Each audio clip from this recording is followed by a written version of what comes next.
Hello everyone, Harman 2 YouTube চ্যানেলে সকলকে স্বাগত। আমরা কল্যাণী ইউনিভার্সিটি 4th সেমিস্টার যে ওডি টপিকটা রয়েছিল সেগুলো আমরা প্রথম চ্যাপ্টার মানে ফার্স্ট অর্ডার ফার্স্ট ডিগ্রি সেই ইকুয়েশনগুলো সলভ করা শিখেছিলাম। আজকে আমরা first order but not first degree এই চ্যাপ্টারটা করব। তো আগে ভিডিও যারা দেখোনি সেখান থেকে তোমরা দেখে নাও, নাহলে এই first order first not first degree এটা তোমরা বুঝতে পারবে না। তো আগের জন্য ডিসক্রিপশনে লিঙ্ক রয়েছে, প্লেলিস্ট, সেখান থেকে ইজিলি দেখতে পারবে। এবার first order but not first degree ইকুয়েশনগুলো কেমন হয়, ফার্স্ট অর্ডার আর ডিগ্রি এই সম্পর্কে আমরা অলরেডি পড়িয়েছি। তো এটাকে first order but not first degree বলা হয়, অথবা ফার্স্ট অর্ডার অ্যান্ড হায়ার ডিগ্রিও বলা হয়। তো ইকুয়েশনটা কেমন হয়, ইকুয়েশনটা এরকম হয়, p0 dy/dx two the power n plus p1 A power m। দেখো এখানে dy/dx dy/dx মানে ডেরিভেটিভটা ফার্স্ট অর্ডার অর্ডার 1 রয়েছে, কিন্তু পাওয়ার বলতে এটাকে বলা হয় ডিগ্রি। ডিগ্রিগুলো দেখো n রয়েছে n-1, মানে ডিগ্রিগুলো হাইস্ট ডিগ্রি কত n, তাহলে ডিগ্রিটা n কিন্তু অর্ডারটা আমাদের 1 রয়েছে, তাহলে এটাকে বলা হয় ফার্স্ট অর্ডার ফার্স্ট ডিগ্রি। এবার dy/dxকে আমরা স্মল p দিয়ে ডিনোট করি, প্রত্যেকটা অঙ্কতে dy/dx সমান স্মল p লিখবো, ওই জন্য এখানেও লিখেছি। এবার আমরা আজকে শিখবো, এখানে 4টা মেথড রয়েছে। সেটা কি, প্রথমে হচ্ছে সলভেবল ফর p, তারপর রয়েছে সলভেবল ফর x, তারপরে সলভেবল ফর y এবং ক্লোটেস ইকুয়েশন। এই 4টের মধ্যে সবথেকে ইম্পর্টেন্ট হচ্ছে ক্লোটেস ইকুয়েশন। এছাড়াও আরও অনেক কিছু রয়েছে, কিন্তু তোমাদের এই সিলেবাসের মধ্যে এই কটা জিনিস রয়েছে এবং এগুলো থেকেই প্রিভিয়াস ইয়ার দেখবে, এগুলো থেকেই তোমাদের এসেছে। তো আমরা এই কটা জিনিস ধীরে ধীরে শিখবো। আজকে আমরা শিখবো সলভেবল ফর পি। তাহলে এটা কি বলছে, দেখো এই যে equation first order first degree ইকুয়েশনটাকে আমরা এরকম ফ্যাক্টরাইজ আকারে লিখবো। কীরকম থাকবে, পি মাইনাস একটা এক্স আর ওয়াইয়ের ফাংশন, অনুরূপভাবে আবার পি মাইনাস এক্স ওয়াইয়ের ফাংশন, এইভাবে পি মাইনাস এক্স ওয়াইয়ের আরেকটা ফাংশন। এই প্রত্যেকটি ডট ডট মানে আমরা জানি এই ফ্যাক্টরাইজেশনে ক্লাস 10 পড়েছি যে প্রোডাক্ট আকারে গুণফল হলে তারা আলাদা আলাদাভাবে শূন্য হবে। তাহলে এটা সমান শূন্য, এটা সমান শূন্য বসিয়ে এই যে f1 একটা সলিউশন পাবো, এটার একটা সলিউশন পাবো, এটা একটা সলিউশন পাবো, তাহলে সলিউশনগুলো এরকম আকারে পাবো। এবার দেখো এখানে C1 C2 প্রত্যেকটা আলাদা আলাদা কনস্ট্যান্ট, এই আলাদা আলাদা কনস্ট্যান্টগুলোকে আমরা একটা কনস্ট্যান্ট নাম দিব C, সেগুলো পুরোটাই C লিখবো, দিয়ে প্রোডাক্ট আকারে লিখে =0, এই যে এই সমাধানটা পাবো এটাই নির্ণয় রিকোয়ার্ড সলিউশন হয়ে যাবে ফর সলভেবল ফর P এর জন্য। তো এটা গেল থিওরি, জাস্ট আরও থিওরি রয়েছে, তো ওখান থেকে আমি বেছে এই শর্টকাটে এইটুকু লিখেছি। এবার এই থিওরি জানলে তো হবে না, এখান থেকে ধীরে ধীরে ম্যাথও করতে হবে। তাই জন্য আমরা সলভেবল ফর পি এর 2-3টা এক্সাম্পল দেখব, দিয়ে আমরা পরবর্তী ক্লাসে সলভেবল ফর ওয়াই এক্স যা আছে সেগুলো করাবো। তো আজ চলো আমরা সলভেবল ফর পি এর জন্য কয়েকটা এক্সাম্পলগুলো দেখে নিই। চলো দেখো 1 নম্বর ইকুয়েশনটা কী রয়েছে, এটাকে সলভ করতে হবে। কিন্তু তোমাদের একটা জিনিস মাথায় রাখবে যে কোশ্চেনে তোমাদের কিন্তু বলে দেওয়া থাকবে না সলভেবল ফর পি এর জন্য, সলভেবল ফর এক্স আর ওয়াই, এগুলো বলেছে তোমাকে ইকুয়েশনটা দেখে বুঝতে হবে। তাহলে একটা তোমাদের মনে প্রশ্ন আসবে কি, স্যার তাহলে কী করে বুঝবো যে ইকুয়েশনটা কী মানে সলভেবল ফর পি হবে, ওয়াই হবে না এক্স হবে। পরবর্তীতে তোমরা দেখবে এখানে দেখো শুধুমাত্র পি এর ফাংশন রয়েছে, তাহলে এটা দেখে বুঝতে পারবে সলভেবল ফর পি। আর তাছাড়া পরবর্তীতে যে অঙ্কগুলো করাবো সেখানে তোমাকে কয়েকটা জিনিস বলে দেবো, সেখান থেকে দেখে বুঝতে পারবে। অথবা তোমাকে তাছাড়া আরেকটা বোঝার মেন প্রসেস হচ্ছে তোমাকে প্রচুর প্র্যাকটিস করবে। প্র্যাকটিস করতে করতে তুমি অটোমেটিক্যালি বুঝে যাবে অঙ্ক দেখে কি এটা কোন প্রসেসে হবে। তো ম্যাথ মানে তোমাকে অলরেডি প্র্যাকটিস করতে হবে, প্র্যাকটিসের মধ্যে থাকতে হবে। তাহলে এটা দেখো, এটা কীভাবে সলভ করবো, এটাকে আমরা যদি ফ্যাক্টরাইজেশন করি তাহলে কী পাবো, পি স্কোয়ার 18কে 9 দিয়ে লিখতে হবে, তাহলে 3×18, তাহলে 6p মাইনাস 3p, 9pকে আমরা 6 3 9 পড়লাম, প্লাস 18 =0। তাহলে এখান থেকে p কমন নিলে কত পাবো, p মাইনাস 6, এখান থেকে -3 কমন নিলে p মাইনাস 6 =0। তাহলে উভয় থেকে p মাইনাস 6 কমন আসে, আর এখান থেকে এটা পাচ্ছি p মাইনাস 3 সমান 0।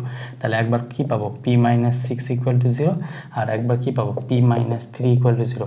তাহলে আগেই আমরা বলেছিলাম কি, যখন থিওরেম পড়াই p সমান কি হয়ে যায়, এটা dy/dx হয়।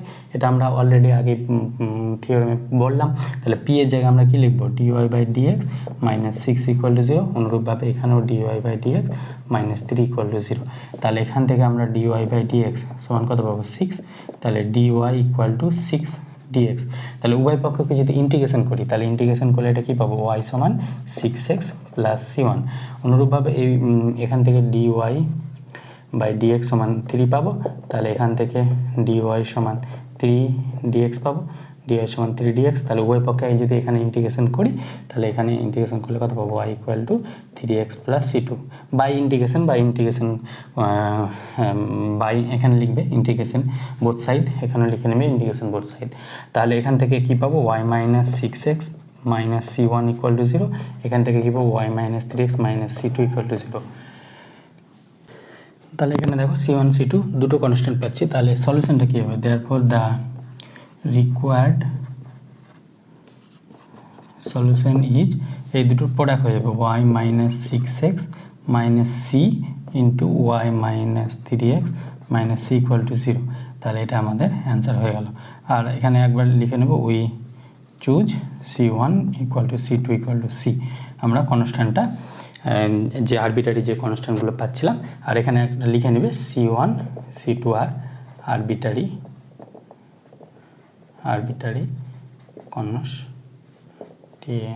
কনস্ট্যান্টস। তাহলে আমাদের এটা এইভাবে সলিউশনটা করতে হবে, সলভেবল ফর কার জন্য? পি এর জন্য। তাহলে এটা একটা এক্সাম্পল হলো। আরেকটা এক্সাম্পল আমরা দেখি, চলো দেখো 2 নম্বর কোয়েশ্চেন বলছে P square plus P minus 6 equal to 0, এটা সলভ করতে হবে। তাহলে দেখো পি এর ফাংশন আছে মানে সলভেবল ফর পি করবো। তাহলে এখান থেকে কত হবে? পি স্কোয়ার প্লাস 6pকে আমরা 3pকে আমরা কি লিখতে পারবো? 3p minus 2p minus 6 equal to 0, 3 2 6। Middle factorisation class 10-এ তোমরা শিখেছো, দেখো ক্লাস 10-এর কিন্তু এখন এখানে কাজে লাগছে। তাহলে p কমন নিলে p প্লাস 3 মাইনাস 2 কমন নিলে এখান থেকে পেয়ে যাবে p প্লাস 3 ইকুয়াল টু 0। তাহলে অনুরূপভাবে এখান থেকে কী পাবে? p plus 3 into p minus t equal to 0।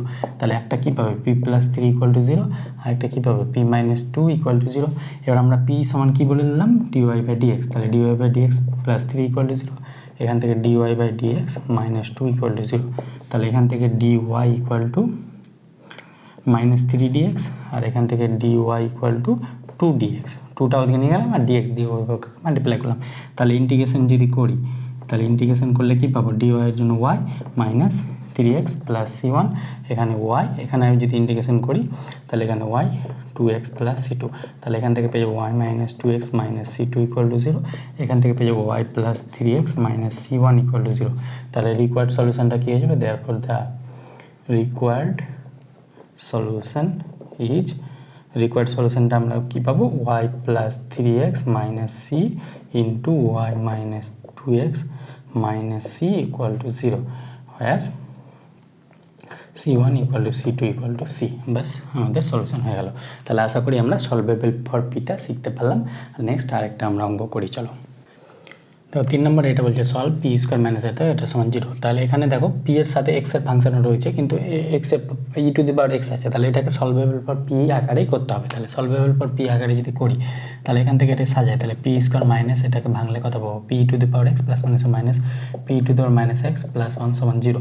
তাহলে এখান থেকে যদি পি কমন নিই তাহলে কত পাবো? P minus E to the power X, এখান থেকে minus E to the power minus x common নিলাম, তাহলে পরে থাকলো কত? পি প্লাস মাইনাসে মাইনাস, এর 1 এর জন্য এখানে ই টু দি পাওয়ার এক্স লিখতে হবে। কেন? কারণ e to the power minus x into e to the power x এটা সমান আমরা 1 লিখতে পারবো সূচকের নিয়ম অনুসারে, ইন্ডেক্সের নিয়ম অনুসারে।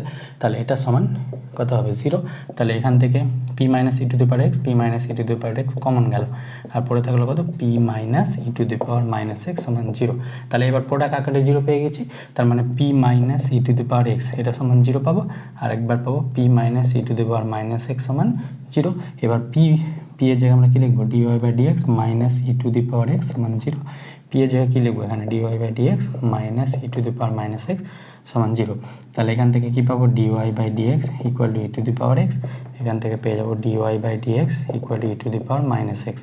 তাহলে এখান থেকে dy ইকুয়াল টু কত পাবো? E to the power x dx, এখান থেকে dy ইকুয়াল টু কত পাবো? E to the power minus x into dx। তাহলে বোথ সাইড যদি ইন্টিগ্রেশন করি, তাহলে ইন্টিগ্রেশন করলে এখান থেকে কী পাবো? ইন্টিগ্রেশন করলে y equal to E to the power এক্সের ইন্টিগ্রেশন ই টু দি পাওয়ার এক্সই হয় প্লাস c1, এখান থেকে কী পাবো? y equal e to the power ইন্টিগ্রেশনের ইন্টিগ্রেশন মাইনাস হয়ে যায় প্লাস c2। তাহলে এখান থেকে এটা পেয়ে যাবো y minus E to the power x minus c1 equal to 0, এখান থেকে পেয়ে যাবো y plus E to the power minus x minus c2 equal to 0। তাহলে রিকোয়ার্ড সলিউশনটা কী হবে? Therefore the required solution is y minus E to the power x minus c into y plus e to the power minus x minus c equal to 0, where c1 equal to c2 equal to c। এটা আমরা লিখে নিলাম, তাহলে required solution হয়ে গেলো। তাহলে solvable for P এই আকারে আমরা লিখতে পারলাম, মানে এই সলভেবল ফর পি এর জন্য এই 3টা এক্সাম্পল করলাম। আরও বইয়ে উদাহরণ রয়েছে, সেখান থেকে তোমরা করতে থাকো প্র্যাকটিস। মন কথা কনসেপ্টটা তোমাদের আশা করি ক্লিয়ার হয়েছে। এরপরে আমরা বাকি যে মেথডগুলো রয়েছে সেগুলো করবো। দেখা হচ্ছে খুব শীঘ্রই পরবর্তী ভিডিওতে। Thank you, best of lakh.